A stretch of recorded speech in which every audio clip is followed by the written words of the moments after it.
اس channel کے پیارے پیارے سننے والوں کو السلام ناظرین، آج ہم جس ٹاپک پر بات کریں گے وہ ہے پاکستان کا 5th جنریشن فائٹر جیٹ بنانے کا منصوبہ، اور یہ کیوں ضروری ہے اور پاکستان اس کو کیسے بنائے گا۔ جبکہ کچھ لوگ پاکستان سے اور اکثر انڈیا کے لوگ اس بات کا مذاق اڑاتے ہیں کہ پاکستان کے پاس کھانے کو تو کچھ ہے ہی نہیں اور بنانے چلا ہے 5th جنریشن فائٹر جیٹ۔ ناظرین، پہلے ہم اس پر بات کرتے ہیں کہ کیا انڈیا پاکستان سے دوستی کر لے گا اگر پاکستان اپنی افواج کو جدید اسلحے سے لیز نہ کرے اور پاکستان پر کوئی حملہ نہیں کرے گا۔ جبکہ انڈیا میں اس وقت تو بی جے پی کی حکومت ہے جو ووٹ ہی مسلمان دشمنی کے نام پر لیتی ہے۔ اس بات کا ایک اور اہم ثبوت یہ ہے کہ انڈیا ہر انٹرنیشنل فورم پر پاکستان کی مخالفت کرتا ہے۔ ابھی پچھلے ہی دنوں کی بات ہے کہ مودی نے امریکہ میں تقریر کرتے ہوئے کہا کہ ہم پاکستان کو اس قابل ہی نہیں سمجھتے کہ اس سے دشمنی کریں، حالانکہ اس وقت بھی وہ ووٹ کے لیے پاکستان کو استعمال کر رہا ہے۔ تو دوستوں، ہمیں اپنی افواج کو جدید خطوط پر استوار کرنا چاہیے اور اپنی افواج کا ساتھ دینا چاہیے۔ آئیں ہم اس پر بات کرتے ہیں کہ پاکستان یہ فائٹر جیٹ کیسے بنائے گا۔ ناظرین، جیسا کہ ہم سب جانتے ہیں کہ ترکی پہلے سے ہی اس 5th جنریشن فائٹر جیٹ پر کام کر رہا ہے۔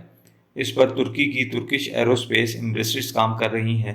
ترکی اس پروگرام کے لیے پارٹنر ڈھونڈ رہا ہے تاکہ اس کے بنانے کی قیمت ڈیوائیڈ ہو جائے اور ترکی کا خرچہ اس پر کم ہو، جبکہ پاکستان نے پہلے ہی اسے اعلان کر رکھا ہے کہ وہ اپنا 5th جنریشن فائٹر جیٹ بنائے گا۔ یہ پروگرام پاکستان اور ترکی دونوں کی مفاد میں ہے، اس لیے پاکستان نے TFX پروگرام میں شمولیت کر لی اور دونوں ملک اس پروگرام پر مل کر کام کر رہے ہیں۔ اب اس جیٹ کا پروٹوٹائپ تیار ہو گیا ہے اور باضابطہ طور پر اس طیارے کی پہلی پرواز 2026 میں ہوگی۔ ترکش ایرو اسپیس انڈسٹریز اس پروگرام کی قیادت کرے گی اور پاکستانی انجینئرز کو ملازمت دے گی تاکہ وہ اس پروگرام کو سمجھ سکیں۔ TAI نے ملک کے پہلے national science and technology park میں 2019 میں اپنا دفتر کھولا۔ دونوں ممالک ہیلی کاپٹروں اور ڈرون کی ترقی سمیت متعدد دفاعی منصوبوں پر مل کر کام کر رہے ہیں۔ ترکی کے پاس پرانے F-16 کا بیڑا ہے جن کو اپ گریڈ اور مرمت کی ضرورت ہے، اور امریکہ ہر موقع پر مدد کرنے سے انکار کر دیتا ہے یا کنڈیشن لگا دیتا ہے۔ حال ہی میں یونان، جو ترکی کا سخت حریف ہے، اس نے رفیل طیارے خریدے ہیں جس سے خطے میں طاقت کا توازن بگڑ گیا ہے۔ اس لیے ترکی TFX پر کام کر رہا ہے اور اس کا سرکاری نام کان ہے۔ کان ایک خوفناک طیارہ ہے جس میں 2 انجن ہیں اور یہ ہر موسم میں اڑ سکتا ہے۔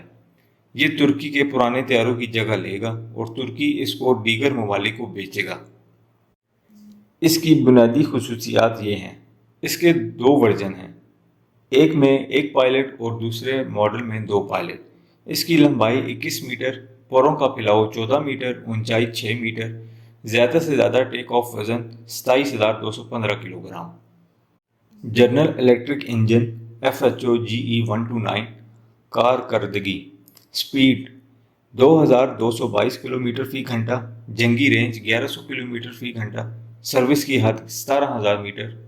اس میں امریکی اور روسی ٹیکنالوجی استعمال ہوئی ہے۔ ترکی کمپنی ترکی پاکستانی انجینئرز کو چھوٹے چھوٹے کام میں انوالو کر رہی ہے تاکہ ٹیکنالوجی ٹرانسفر کی جا سکے۔ اس سال کچھ آپریشن پاکستان میں منتقل کر دیے جائیں گے۔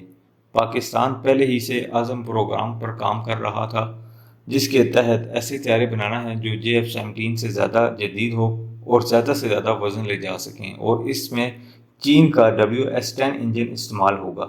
WS-10 ایک جدید جیٹ انجن ہے۔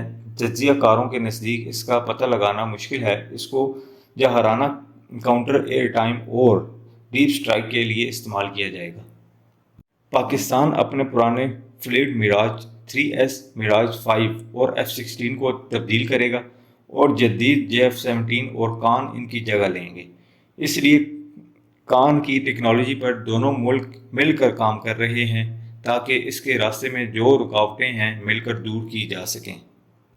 پاکستان کے معاشی حالات اس بات کی اجازت نہیں دیتے کہ وہ خود اکیلا اس طرح کے بڑے منصوبے پر عمل کر لے، اس لیے دونوں ممالک اس پر مل کر کام کر رہے ہیں۔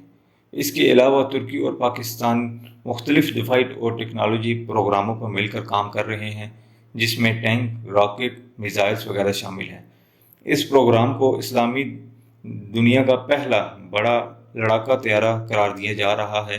بعد میں اس پروگرام میں اور بہت سے اسلامی ممالک شامل ہو جائیں گے۔ ہو سکتا ہے بھارت کو بھی اپنی دفاع کے لیے اس طیارے کی ضرورت ہو۔